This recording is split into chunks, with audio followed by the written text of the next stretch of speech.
Hello, Peter here, your Pinoy accountant. And in this video, magsasample tayo ng 1701Q for the quarterly income tax return sa ating mga freelancers or virtual assistants. So yung example natin for today is si Pinoy accountant is isang freelancer and may direct client siya from the US. So in most cases naman kapag freelancers is madaming mga clients. It could be may US clients, ayan, may from Australia, Canada, 'di ba? New Zealand, ayan, sana all. So ayan, so yung example natin today, paano ba natin i-compute yung kanilang income tax return for the first quarter? So ito yung ating pag-usapan. So number one talaga is ito. We have here an Excel or you can use Google Sheet din. So yung una natin gagawin is kailangan natin i-summarize yung ating mga sales or yung ating mga fees na natanggap or ating professional fees. So pwede natin siyang tawaging sales or professional fees or service revenue or service income. So, yung tatanda lang natin kapag freelancer tayo is kung ano yung na-issue natin na invoice every time we render a service, ayan, yan yung isusulat natin sa ating cash receipts book. And at the same time, kung magkano yung ating naisulat sa ating cash receipts book, dapat tutugma yan dun sa ating i-report na income, sa ating income tax return. So again, yung invoice natin and then yung cash receipts book or our books of accounts and our ITR or our income tax return, dapat magma-match yung mga figures na nailagay natin doon. So, ayun, kailangan natin i-summarize. So, the easiest way for me is through itong Excel. So, number two is isa-summarize din natin yung ating mga 2307 or yung mga creditable withholding tax if ever applicable sa inyo. Yung ibang virtual assistants kasi natin is local yung kanilang clients. So, they are considered as contractor. So, mag-i-issue din sila ng invoice doon sa mga agencies na iyon. And at the same time, yung agency na yon is yung mga remittance sa kanila is may withholding tax or kakaltasan nila ng certain percentage. So, kailangan nila mag-issue ng 2307 kapag ganon. And kailangan yung kunin yung 2307 because magagamit nyo yun as deduction sa inyong income tax due. So, ayan. So, isa-summarize natin yon. And then, isa-summarize din natin yung mga payments because each quarter kasi, if ever may mga payments tayo, kailangan natin i-summarize yan because i-declare natin yan sa ating mga income tax returns. Yung mga previously paid natin na sa mga returns na previously filed and paid. So mamaya ipapakita ko sa inyo kung saan yun. But in our example for today, first quarter pa naman tayo. So wala pa tayo yung previously filed na mga payments. Ayan. So ito yung ating example. Ayan. So pakita ko lang sa inyo yung sample natin ng mga invoices and then paano natin siya sinulat sa ating cash receipts book. So ito yung example ng ating service invoice. Ayan. So example, ayan, may direct client tayo sa US, ayan, and usually naman yan is pinapasok nila sa ating bank account. Example sa BDO, BPI, ayan. So yung payments nila usually, yung iba kasi every other Thursday, for example. So yung example natin is every other Thursday yung pagbayad sa atin. So yung first natin na natanggap is ito, January 8, 2026. So, direct client. So, i-check nyo magkano ba yung pumasok sa inyong bank account. Because for example, $400 yung supposed na ibabayad ng ating US direct client. So, i-check nyo magkano yung pumasok sa inyong BDO. And I suggest yun na lang din yung ating isulat as our income or our service or our sales. So, ayan. So, i-check nyo, for example, yung $400 sa BDO, ayan, pumasok is 24,400. So, ilagay nyo sa inyong invoice, ayan, virtual assistant services. And then, yung name ng client nyo, ilagay nyo, or example, US direct client. And yung amount is 24,400. So, yung mga direct clients naman natin is, in most cases, hindi naman sila humihingi ng invoices. So kayo mismo, kayo na yung magsulat ng invoices and then you can just ah, kailangan nyo kasi tanggalin yung, yung mga na-issue na invoice. So, pwede nyo itanggalin yung original na invoice and then i-keep nyo sa folder. And then you can also send naman sa inyong client if ever they would prefer. So that, I mean, yung direct client niyo to receive an invoice. So, ayan. So, pwede nyo itong ipadala sa kanila and pwede nyo din i-keep sa inyong folder, for example. So that, pag chinek ng BIR, ayun, yung invoice nyo is, yung naiwan doon is the duplicate copy na lang. So, ayan. So, ayan yung ating January 8 and then for example, nung the following the next week ayan, or the subsequent week, ayan, January 22 naman nakatanggap naman kayo ulit from the same direct client, ayan, virtual assistant services. And for example, yung $400, yung amount na natanggap nyo sa BDO ninyo, for example, is 24,000. So magkaiba sila, di ba? Mas mataas yung una natanggap nyo because of the foreign exchange rate difference. So ayan, 24,000, and then ayan, so the next naman ganun din. So yan yung gagawin ninyo every time na makatanggap kayo ng payment, ayan, issuehan nyo ng invoice because we should report our income to BIR. So ayan, invoice 3, ayan, virtual assistant services, 24,600 naman nung Feb 5. And from here, yung nabanggit natin kanina, from invoices, ayan, isusulat natin sa ating cash receipts book or the cash receipts journal. So ito, sinummarize ko na yung mga natanggap natin ng mga bayad from our US client. Ayan, January 8, January 22, ayan, lagay nyo dito yung invoice numbers. Ayan, January 8, for example, and then the invoice number is 001. And then the customer, pwede nyo ilagay US client, and then description nyo. It could be VA services, or you can be very specific like appointment setter kayo, ganon. So, ilagay nyo dyan sa description. And then yung entries naman yan, if direct client kayo is, yung common entry niyan is ide-debit nyo yung cash ninyo, and then i-credit nyo yung sales or professional fees. So, it's either sales ng professional fees or pwede ding service revenue. So, it's still your sales, kumbaga. So, ayan. So, if ever naman agency kayo, ayan, may pwedeng magde-debit kayo ng yung 2307 na nabanggit natin if ever na withholdan yung payment sa inyo. So, ide-debit nyo yung creditable withholding tax if ever. But in our example, wala tayong CWT or 2307. So, zero yan or walang figure na nakalagay dyan. So, and then, next natin is the second invoice. Ayan, i-summarize nyo din, i-record nyo. Ayan, January 22, invoice number 002, and then the customer US client, and the description is VA services. Then, so the entry, again, debit nyo 24,000, and then credit nyo yung sales for 24,000. So, from there, pwede nyo actually i-total monthly so that mas easier nyo i-compute yung mga income tax nyo or percentage tax so that mas easier. So ito, in our example, tinotal na natin yung January, yung total natin na cash natanggap is 48,400, and yung total sales din natin is the same, 48,400. So ganun din, February, ayan, tinotal ko din, total ng February is 49,400 yung ating sales and the cash received. And sa March naman, yung total na cash and sales natin is 50,200.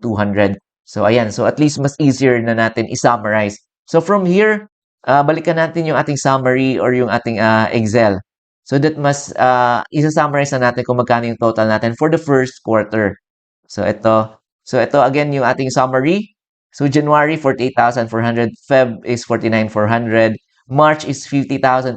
So, that would give us a total of 148,000 for our first quarter. Again, January, February, and the March.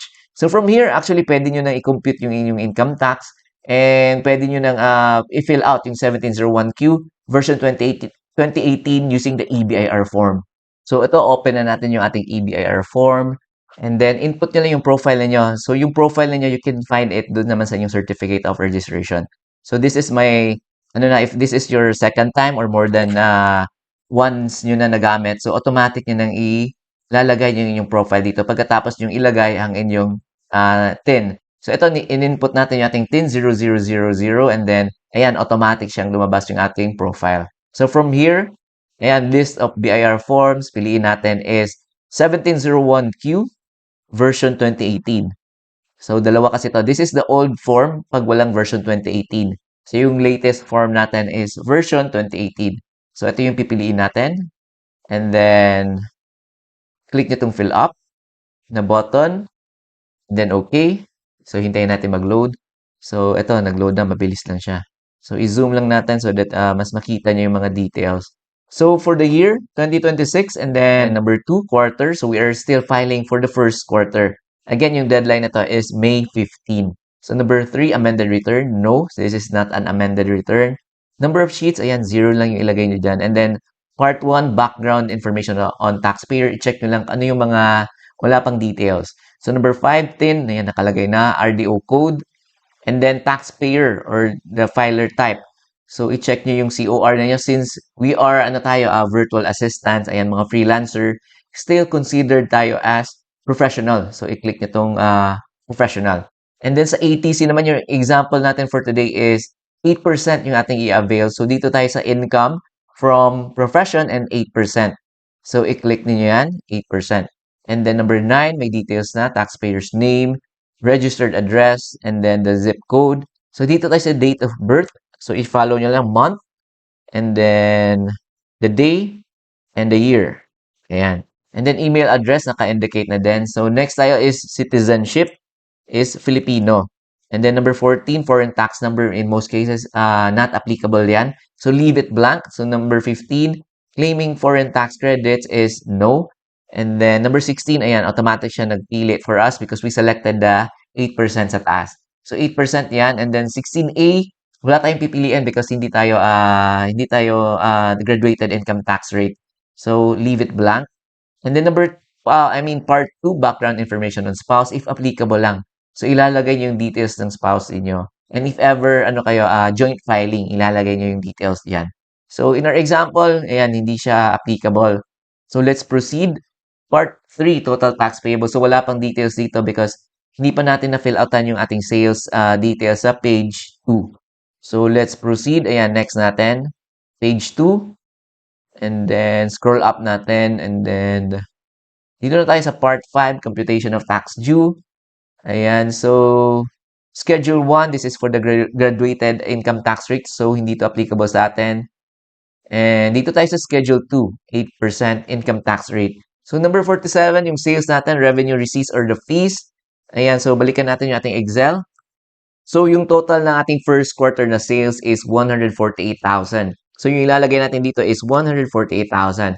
And then, add non-operating income. So, in most cases, zero lang yan. So, if may mga income kayo other than your registered business or other than your services na in-offer, for example, nag-garage sale kayo, so not related sa inyong registered activity, so you can put it there as non-operating income. So in most cases, yung zero lang din naman yan. So that would give us a total income for the quarter of 148,000. And then add total taxable income natin or loss previous quarter. So this is our first quarter pa. So zero lang yan.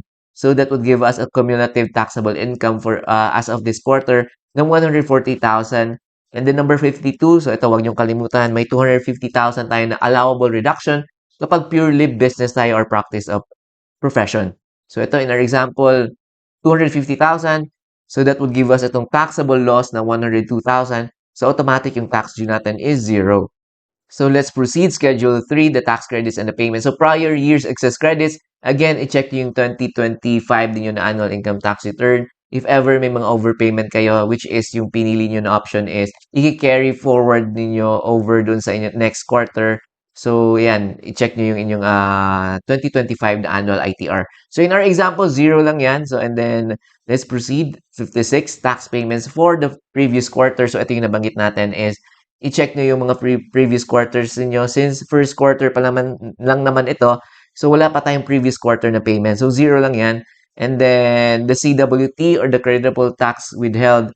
Previous quarter, again, 0 din yan. And then, 58, 2307 for this quarter. So, i-check nyo if ever applicable sa inyo. If may 2307 kayo for this quarter, for the January, February, and March. In our example, 0 lang yan. And then, 59, tax paid in return previously filed if amended return. So, this is not an amended return. So, hindi yan applicable sa atin. Number 60, foreign tax credits and other tax credits. If applicable lang yan, in most cases, 0 lang yan. So, that would give us itong total tax credits and payments na 0. So, yung total tax payable or overpayment natin is still 0 because wala naman tayong tax due and wala tayong payments or tax credits. So, that will give us 0 lang yan. So, penalties, again, 0 lang yan because we are still within the deadline. So, yung deadline na to, again, is May 15. So, kapag beyond deadline na kailangan nyo pumunta sa inyong RDO, so that sila na yung magko-compute ng penalties. So, ayan. So, let's proceed to the page 1. So, ito may details na tayo. So, actually, 0 lang yan because wala tayong tax due and payments for this quarter pa naman.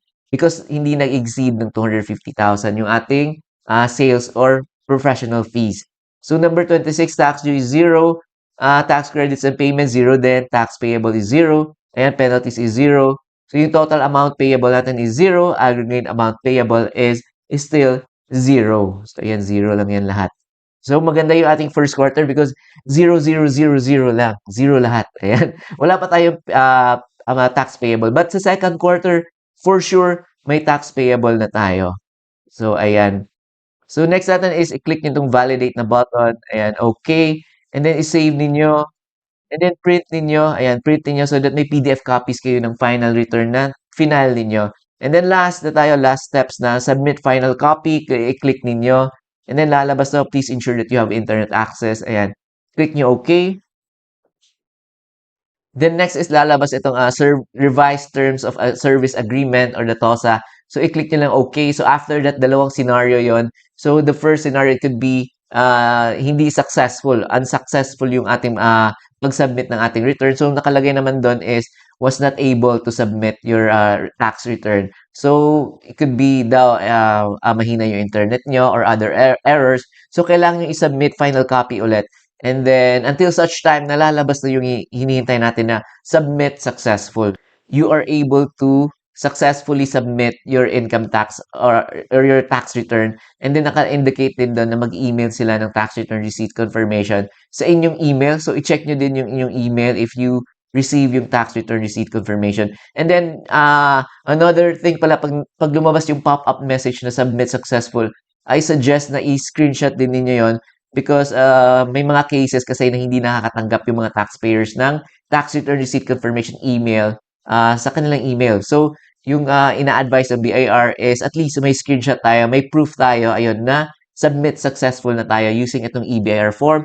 And then, if pwede nyo din isali yung sa lower right ng screen ninyo or ng laptop ninyo or PC, yung date and time, mas better so that may proof talaga tayo na within the deadline pa tayo nag-submit ng ating EBIR form ng ating annual income, I mean, ng ating tax return using the EBIR form.